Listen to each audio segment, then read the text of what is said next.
गडिंग्लजच्या तरुणाचा हुबळी इथं झाला अपघाती मृत्यू. आशिष वामन सुतार असं आहे 33 वर्षीय दुर्दैवी तरुणाचं नाव.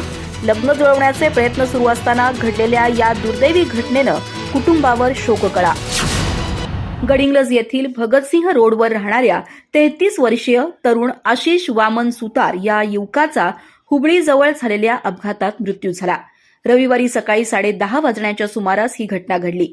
त्याच्या अपघाती निधनानं कुटुंबियांसह त्याच्या मूळ गावी कानोलीकरांनाही मोठा धक्का बसलाय.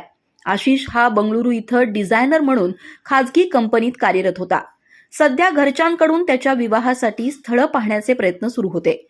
दरम्यान त्याचा भाऊ मुंबईला जाणार असल्यानं त्याला भेटण्यासाठी आशिष गडिंग्लजला येत होता.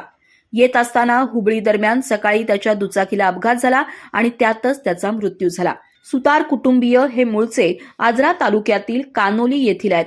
गेल्या काही वर्षांपासून ते गडिंग्लजमध्ये स्थायिक झालेत. आशिष हा कौशल्यपूर्ण डिझायनर होता. बंगळुरू येथील कंपनीत सिनियर डिझाईन स्पेशालिस्ट म्हणून तो कार्यरत होता. त्याच्या अपघाती निधनानं कुटुंबियांसह मूळ गावी कानोलीकरांनाही धक्का बसलाय.